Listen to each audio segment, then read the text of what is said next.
వాస్తవానికి డిఎస్సి గురించి చాలా పెద్ద ఎత్తున కలలు కంటే జగన్మోహన్ రెడ్డి అధికారంలో ఉన్నప్పుడు ఒక్క డిఎస్సి కూడా వేయకపోవడం అతనికి మైనస్ అయింది.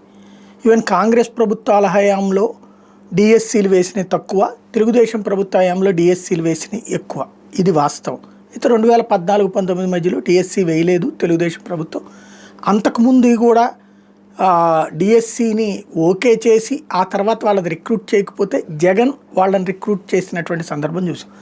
దానివల్ల జగన్కి అదనంగా క్రెడిట్ రాలేదు, 11 సీట్లే వచ్చినాయి. బట్ డిఎస్సి మళ్ళీ ఆచరణలో పెడతామన్నటువంటి బాబు మాట నిలబెట్టుకున్నారు. డిఎస్సి ఎగ్జామ్స్ జరిగినాయి. వాస్తవంగా మొన్న మాటలో తేడా వచ్చిందల్లా ఎడ్యుకేషన్ ఇయర్ స్టార్టింగ్లోనే అని చెప్పారు. అది అవల. ఎడ్యుకేషన్ ఇయర్ అయిపోయి ఇప్పుడు ఆగస్టులోకి వచ్చేసింది. ఎడ్యుకేషన్ ఇయర్ స్టార్ట్ అయిపోయి 2-3 నెలలు అయిపోయింది. ఇంతవరకు రిక్రూట్మెంట్లు పూర్తి కాలేదు. అయితే దీంట్లో ఇప్పుడు ఇంటర్వ్యూల్లో తేడా జరుగుతోందంటూ సాక్షి ఒక కథనాన్ని ప్రొజెక్ట్ చేసింది.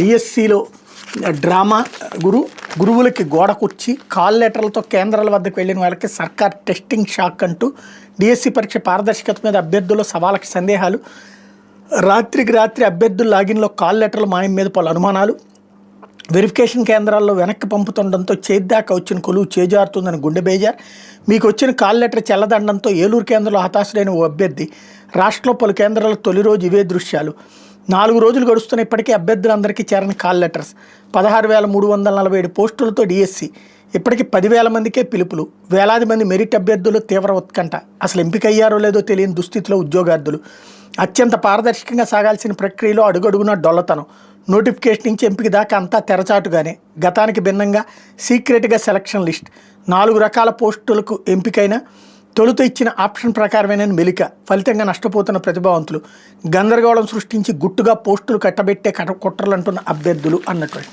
ఇందులో 2 కోణాలు. ఒకటి, వీళ్ళది రిక్రూట్ చేసే ఉద్దేశం లేక ఇట్లాంటి వివాదాలు వచ్చినప్పుడు ఆటోమేటిక్గా కోర్టులకు పోతారు. ఇదివరకు జగన్ టైంలో చివరిలో పెట్టాడు డిఎస్సి, కానీ కోర్టులకు వెళ్ళడం ద్వారా డిఎస్సి నిర్వహించకుండానే అయిపోయింది.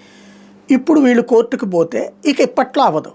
అంటే మేము పేరుకి డిఎస్సి నిర్వహించినట్టు ఉంటుంది, చివరికి రిక్రూట్ చేయకుండా ఆపడం ద్వారా వాళ్ళ పంతము అంటే వాళ్ళకి సంబంధించిన భారం లేకుండా చేసుకున్నట్టు అవుతుంది.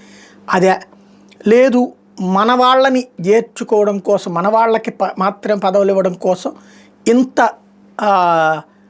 ఏది అడ్డదారుల్లో వెళ్తున్నారా అన్నదే తేలాల్సి ఉంది.